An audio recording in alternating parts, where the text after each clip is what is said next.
And welcome back to the Have We Made It Yet podcast. I am one of your hosts, comedian Josh Yang. And I am the actor, Lucas Ng. The actor. Soon to be the Sir Lucas Ng. Oh, man, if I could be knighted. Knighted, yeah, especially as a colonist. That would be quite true. Having been colonized, that would have been quite an achievement. Mm-hmm. But yes, welcome back to another episode of Have We Made It Yet? And we're now several months into the quarantine. We've managed to do a few interviews, our first few interviews, which is nice. And I guess, right, I should start off by asking Lucas, have you made it yet? No, but I am starting an acting class later this week, which hopefully would get me a bit closer. So we will see. But Mr. Josh Yang, have you made it yet?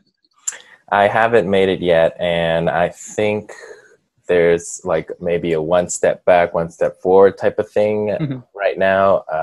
The Fresh Rice Showcase thing where I had a set filmed in January that was supposed to be released in May. Like I talked to the producers, so I kind of got an update from the producers. And it seems like because of everything that was happening, the editing of the actual sets, everybody's sets, had to be pushed back because production facilities that they weren't going to use got shut down. So it's kind of indefinitely put on hold until the producer of Vlog Show is able to really get all the equipment, get all the processes done so that he can do it himself at home. And I don't know, maybe eyeing a release in the fall. We'll see what we can do when things get better and like maximize the show to try and, I don't know, maximize our exposure as well. Yeah. But yeah, so that's unfortunately been put on hiatus, on hold for now, which is disappointing. I really wanted to get that out there. But over the weekend, I did do one of actually his Bong's new podcast that he's starting up again, nice. Where he has a bunch of Asian comedians within Toronto kind of sit in within like a panel structure, and they talk about various topics of the day. And I did one over the weekend, and it should be out on Spotify with them. And I plugged this podcast in it, so we're doing synergy cross promotion, so that in the end, all the viewers will watch each other's stuff, and maybe we'll get new viewers. Who knows? But, the Avengers of the podcast community, as it will. Yes, the Avengers of the Asian acting and comedian community within Toronto. Wow. Yeah. Niche marketing, man. Such niche marketing. But other than that, so everything's still kind of on a standstill. But I think we've done 4 interviews now, I think. One to be released. To be released, yeah. And that's by the time our listeners will listen to this one, they will have listened to the other one. So that was a fun podcast that we did with Slatina. What was her last name again? Pacheva. Pacheva. Pacheva. Right. So we had her on the podcast, and she was a writer, which is interesting because so far we've had like comedian and then comedian, filmmaker, writer, kind of multi-talented type of dude in our salon, and then we had just like a pure actor in Annabelle. The first guest we had on was our mutual friend. What was this thing called again? It was Goalie Gab. Yeah. Right. It was Goalie Gab, and it was with the. Oh no! Why is his name? His name's escaping me. I thought his name is E-Dog, as I call him, but Evan Furlong is what his Furlong, parents called him. Yeah. Right. Oh, for a second there, I was like, I tried to give myself an out to remember, but for some reason it just slipped. Oh, that's embarrassing. We'll cut this out later. No, we probably won't cut it out. But yeah, so we had him on first. Then we had Arslan Annabelle Loy, actress Mm-hmm. out of Vancouver, and then we had Zlatina, the writer. Mm-hmm. And so I think that's a pretty good mix. Yeah, really though, it's like if there's anything that I really learned from Evan though, because Mm. I knew him since I believe 2017. It's 2020 now, and when we first worked together, we were kind of just drudging by, knowing that we did want to work in film, know that we did want to do creative pursuits that were maybe not in line with what our work was, which was formerly at that post production house in movies. Mm-hmm. But it's really exciting for him to actually progress and see him actually do what he said he was going to do. I remember him telling me, you know, goalies are just weird people. So I wonder if I can just make a channel about goalies talking. I'm a goalie. I think I'm pretty quick on my feet. I'm going Yeah. to try this out. And he actually did do it. And I'll be honest, in kind of this too. Evan also, I also confided in Evan before all this about like making a podcast, and he was pretty like supportive and really encouraging about this idea too. So Mm. if there's anything I learned from Evan, it's like be supportive, but also like be entrepreneurial about where your strengths lie, because there is only one you. And if you can make people, you know, convince other people that you are special, then hopefully other people will gravitate towards that kind of same energy you have. Right. Yeah. Yeah, I agree. Were there any other kind of like takeaways from all of the other interviews that you did as well that we Yeah. did? Yeah, no doubt. Arslan was, there was way too much, man. like like if there is, I think I wrote it in my Facebook caption when promoting that episode, was like, name a skill and Arslan has probably already mastered it. Yeah.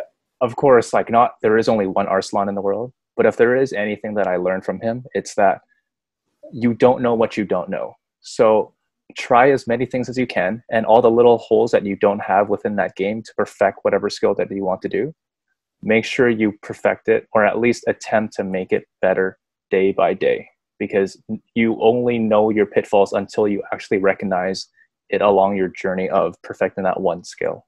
Right. With Annabelle, I just said in my notes, because she was originally from Toronto, and then she went back home to Vancouver. And my main takeaway from her was like, be willing to change, and to also be vulnerable, and also be okay with eating it to get better. Because, you know, we talked about bombing, we talked about all the different audition snafus that you might do and everything. Mm-hmm.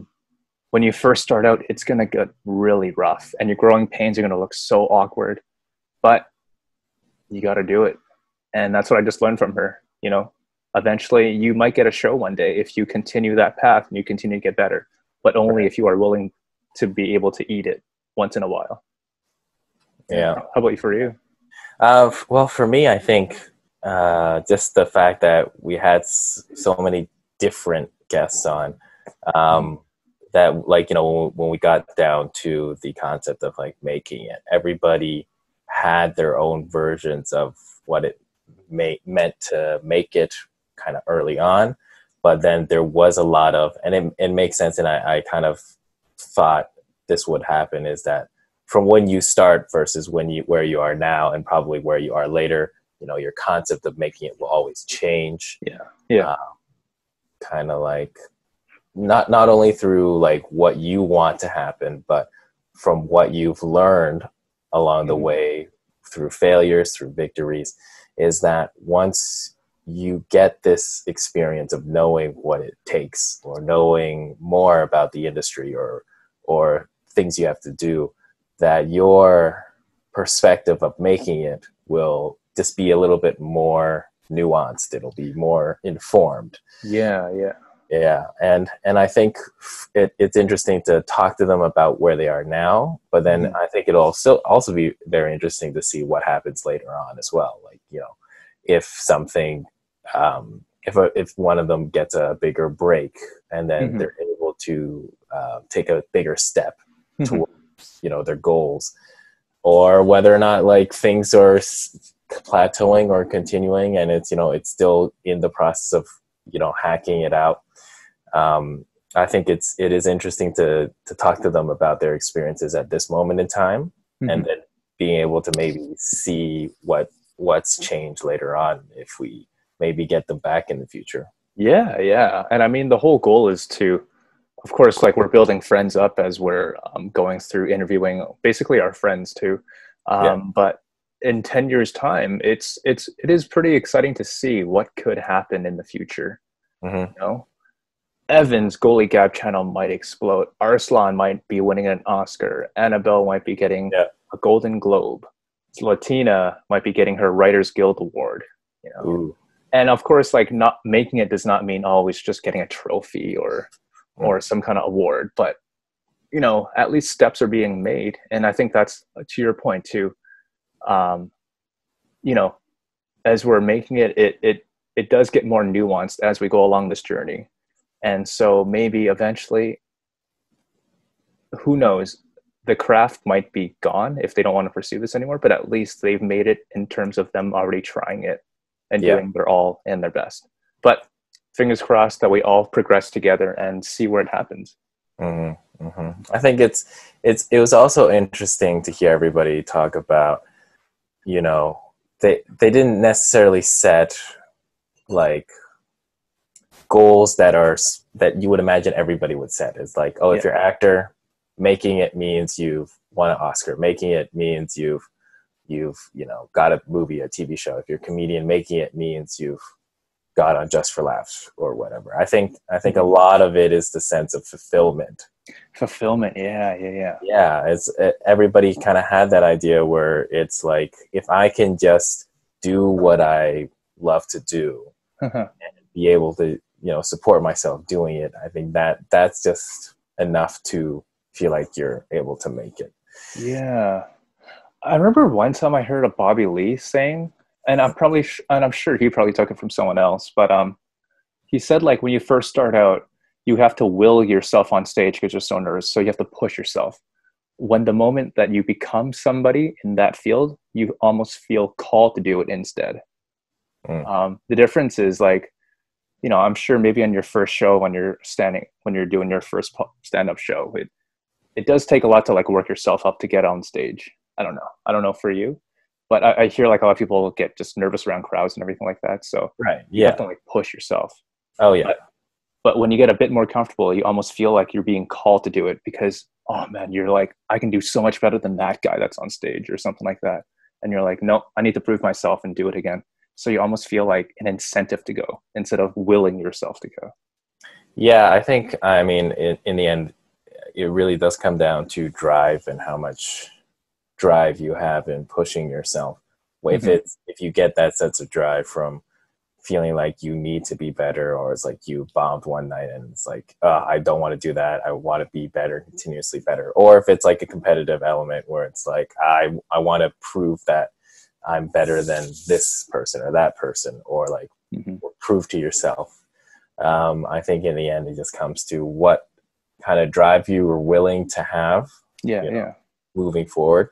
And I think everybody had their own drives, in a sense of like, this is what makes them happy, and it's something that like they want to do. But I mean, they also did, like Arslan, interestingly, like he took kind of like a hard route, in the sense that like he became a lawyer in order to become an artist.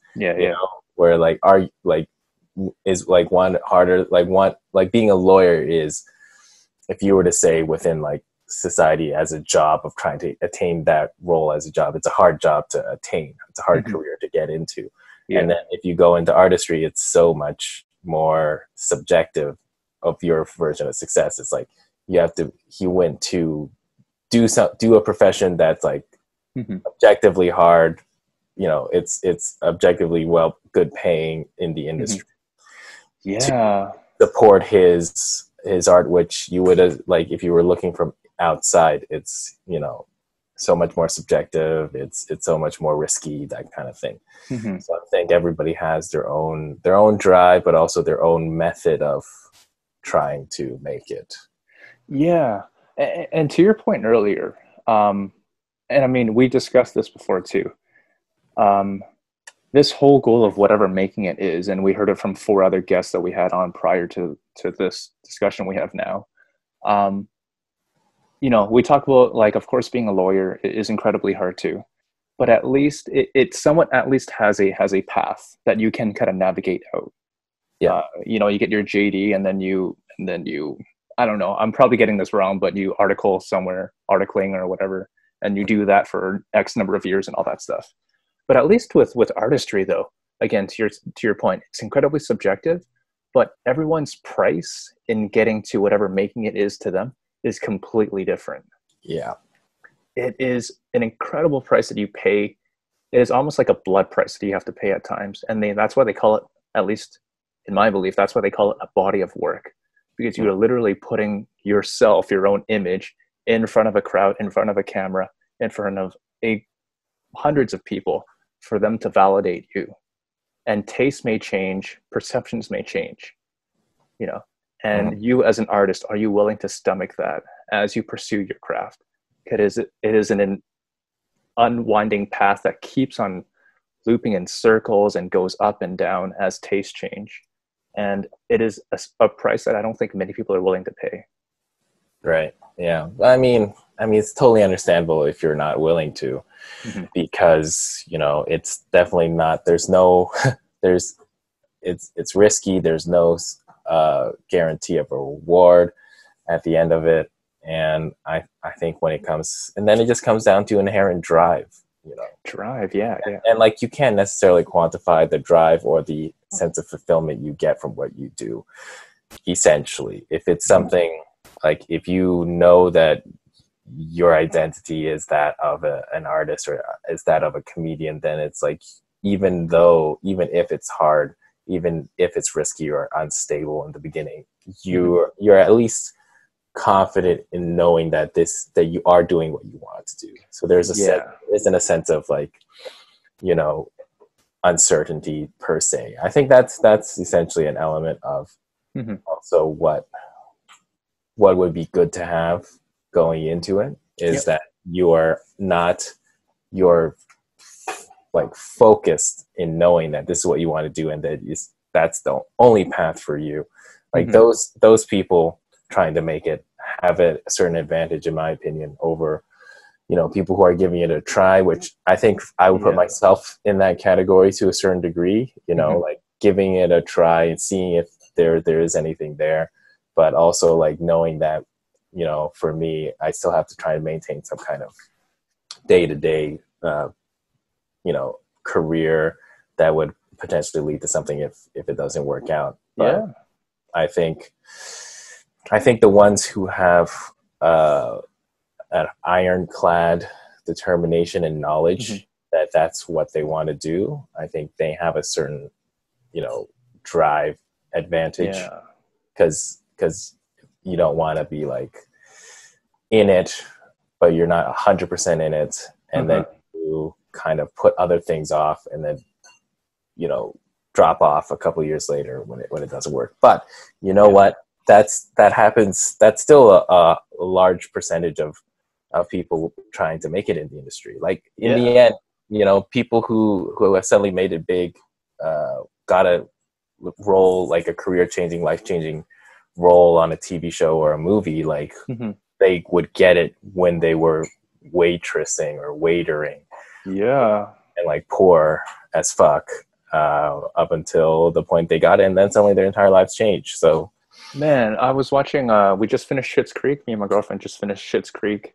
And our listeners, whoever watches Schitt's Creek, the character of Alexis, she's played by Annie Murphy. Yeah. Before she got the show, and I know this is like, it's almost a cliche run story now with a bunch of artists and actors and everything, but she was saying this on some interviews as the show was closing down. She hadn't worked in 2 years prior to getting that audition for Schitt's Creek. And can you imagine not working? Like, you work your menial job, you work your waitressing or Annabelle, what Annabelle called the Joe job. Yeah. But she hadn't worked an acting job in 2 years. And she said she literally had, like, less than $10 in her bank account. Like, Can you imagine the price of that struggle? Yeah. Like, I mean, ugh, like sometimes, like you definitely need that struggle in order to I don't think be you need it though, man, because that I, just usually drives people out. right. I think there is a certain element of that where it's like the people who had the struggle for it, that the reward, at least you won't be too, you know, um, Take it for granted, kind of thing. yeah, take it for granted. Like you're at least humbled in a sense where like you can approach it in a good perspective, good mentality. Um, yeah, I mean, like, I don't know if there is a thing where it's like people who struggle more, you feel like they deserve it more or whatnot, because like deserving opportunities one way or Hmm. another is like is hard to quantify Yeah. within this industry. Um, so yeah, I don't know. Just in my opinion, like when it comes to humans and like Are you an alien? no, like I'm talking like kind of the human mind, the human Mm. mentality when it comes to like life and being able to,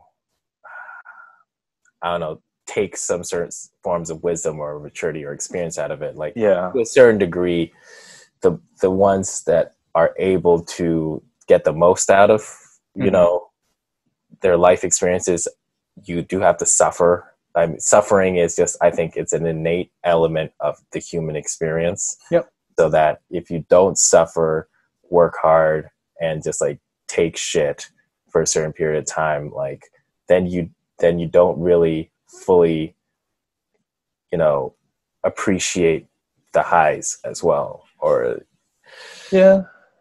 to a Yeah. certain degree. To a certain degree. Yeah. Like I mean, like, yeah.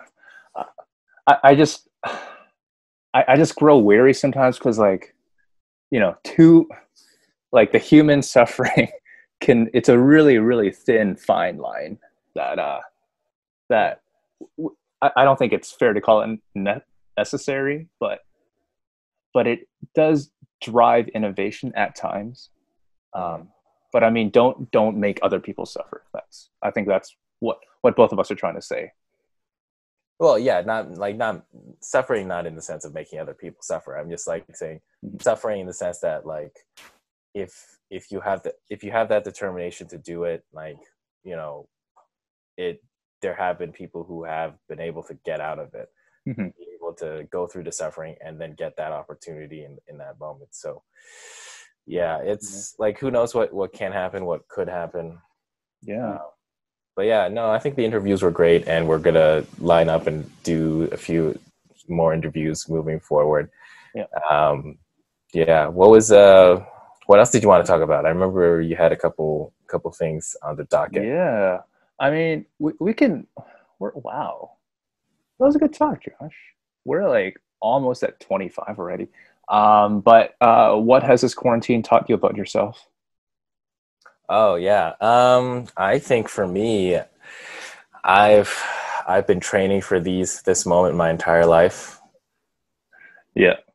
Yeah, because I think beforehand I was a bit. I'm introverted by nature, but like, you know, when I'm out with people and stuff, like I can bring my energy level up to socialize and stuff like that. But I think just my default setting is to be more introverted. Like I'm totally fine, you know, being on my own, recharging, spending time by myself. So kind of when it Hmm. came to this, like I don't think I was too, you know, changed in my mentality moving into it. Hmm. But you know, I it does suck because I was trying to push myself to be more sociable, be more extroverted, and once I made that decision to try and do that, now all of a sudden I'm being forced to be introverted. So it's a little tough that way, but I think Dude. I'm fine. I'm fine. What about you?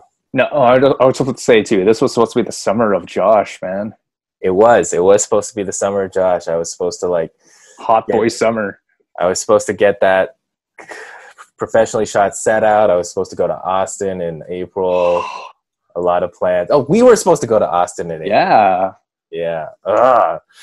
But that would have been so fun. But that got screwed up. And now, yeah, no, it was supposed to be a summer of like really putting myself out there, but now it's putting myself inside.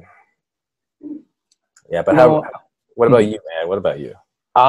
So I had down three things that I've learned about myself. I learned that, as much as I like my personal time, dude, I miss all the parties. I miss all of our stupid drinking nights. I miss spending more money, although like money was always like an issue too. But like, man, I miss Croc Rock. I miss going on patios. I miss, Oh, yeah. yeah, I miss just like, as much as this is great, Zoom meetings and everything like that. But like, I miss doing this podcast in person. And Oh, yeah. yeah, all this in saying that, although I love my personal time, I myself, and now it's been even more impressed onto me, I'm a people person and I need to be around people. Yeah, I agree. Mm-hmm. My second, well, yeah, sorry. No, sorry, you can do it. Oh, okay. My second point is that my mental will is really not that strong. Like I kept on thinking of the first week into quarantine, I'm like, hell, I'm going to learn German. Yeah. No. Yeah. Dude, I barely know Cantonese, and I'm Cantonese. And on a side note too, I used to live with my grandma back in Vancouver. She now lives in Hong Kong. She's alive and well and happy and healthier there, I'm sure, actually. Mm-hmm. But so our family used to live upstairs, and she used to live downstairs. And I'd have my own life too. I'd go out and everything like that, have fun, while she'd be downstairs. And now I understand a bit more how my grandma felt when she lived with us, because she'd be bored out of her mind watching the same series, and all this without any internet, social media, or any friends to take her out other than us when we can. And I just can't imagine that. Like, at least we have Netflix, at least we have internet, at least we have Zoom. There's no way my grandma would have worked Zoom. Yeah. And all in saying this is that boredom can actually kill. So idle hands are the devil's hand. What is it? The devil's hands are idle hands. Are the devil's best tools, or something like that. Yeah. Idle hands are the devil's best friend, or something like that. Mm-hmm. Which is really just about masturbating when you have nothing else to do. That's what that was about. Like, how many times can you do that in a day? No comment. Let's not get into the statistics of whatever. But yeah, no, I agree. I think it is very interesting to think that like our concept of boredom right now in quarantine is a faux fake concept of boredom, because like there are plenty of things for us not to be bored with. But if you're like the 19th century, where like if you're a farmer or whatever, or anybody, you wake up at the crack of dawn, you go to sleep once the sun sets, and like other than that there's like nothing to do. So like you either read, or you write, or you're like play music or whatever within your family. But like just the sheer amount of time, I think, when you look back in old history and whatever, before electricity, before TV, before CDs or music or that kind of stuff, it's like the things that people had to keep themselves just even preoccupied or like focused on. It's like what we're doing now is nothing. I get all the mental health struggles, and domestic abuse is on the rise right now too. Oh, right. Yeah. So with all that stuff, yes, it's bad. Totally get it. But like, we can do this together, and the more we do this, hopefully the sooner it will all be over. Yeah. I'm wondering. I mean, I'm interested to think is like, it was weird to have this all happen and everybody have to quarantine all of a sudden. But then now I'm trying to think of like, what will it be like when everything goes back to normal? And I just imagine that being even weirder. Yep. Because that'd be like touching you. Yeah. Or it's like, you're remembering what it was like, and then now it's like what it is. It's like, this isn't what it was, No. but now it is what it is now. So what is this now? Yeah. So I think that'll be, yeah, we'll see. We'll talk about it later when it comes to that. But yeah, moving forward with all the interviews and stuff, I think we should actually probably come up something I learned about like how we did the interviews. I think we did a pretty good job, like, you know, starting off with the question, get a sense of, you know, the have we made it yet aspect of it, and then kind of rolling through the beginning of the guest's experience towards the end, and then kind of summarizing everything again in a new perspective on the making it. I feel like we should come up with some either like segments or mini games in between. Cool. That we can do. Got to think about what that could be, but yeah, you know, we should try and. I mean, naturally, if we can, if it doesn't naturally feel like that's where the conversation is going, then we shouldn't. But that could be something we could give a try. I like it. Yeah, let's chat about that. Did you want to recommend a movie before we wrap this up? Oh yeah, yes. So because over the weekend we're all quarantined or whatever, I watched the film The Half of It, I believe. The Half of It.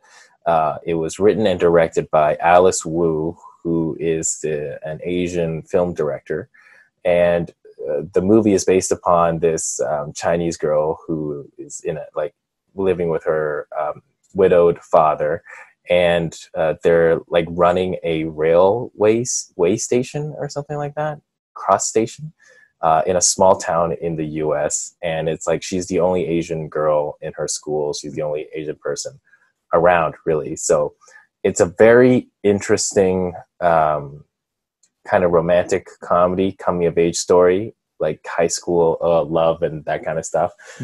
But it does have an interesting twist, because the concept is this kind of jock guy likes this stereotypically pretty, prettiest girl in school. And then he asks the main character, Asian girl character, Ellie Chu is the character's name, to help him write a love letter to this girl who's the prettiest girl in school. But at the same time, you find out that Ellie is actually also secretly has like feelings for, is attracted to the prettiest girl in school. So then there's an interesting dynamic there. And then it just plays out in a way where it's like also kind of subverting your classic formulaic, like high school, romantic comedy. Oh, the nerd or the geek gets the girl or the guy in the end. So it did a very good job turning those concepts on their head. Like it really, the writing of the characters was very multi-dimensional. The acting was very good, so you believe the writing. It was also shot very well. That's also something, like even though it seemed like it was a lower budget film, just in terms of locations or whatever, but it was still shot very well. And it's definitely a must-see in my opinion. I think like it in terms of elevating kind of the authenticity of what it's like growing up in an Asian household, an immigrant household, where you feel like you're kind of the outcast and you don't really know how to navigate that area. I think it's very good in that sense, and I highly recommend people to watch it, especially if like you're of Asian descent. Nice. The Half of It. The Half of It. Yeah. Okay. Cool. The Half of It. All right. Yeah, that should be what it's called. Nice. The Half of It. Are you looking it up on your phone? Okay. Awesome. Cool, man. You want to put out your socials? Sure. Yeah. Follow me at Josh Yang Comedy on Instagram, Twitter, Facebook, YouTube. And you could also check out another podcast I tried doing with Vong's show over the weekend called the Rice Comedy Podcast, I believe. He's starting to do a lot more within that podcast, and it's a bunch of different Asian comedians throughout Toronto coming together in like kind of like a panel structure where we talk about different topics. of the day that's like Bong has like found and wanted to ask everybody their opinions on. And I went on that over the weekend and also plugged the show. So now I'm going to try and plug the show whenever I can get on that podcast. So yeah, try to expand a bit. Nice. And you can find me at Lucas. You can find me on Instagram at Lucas John Ing on Instagram and on Facebook. And you can find this podcast on Instagram at HWMIY podcast. And hopefully you're watching on YouTube because you will already see the URL. Yep. Yeah. So remember to like and subscribe and follow us on YouTube and follow us on Spotify and Apple Podcasts. I feel like we're not consistent enough when we're self-promoting in that sense. We'll do better. We'll do better. But, episode 14. 14? I think so. Awesome. All right. See y'all later.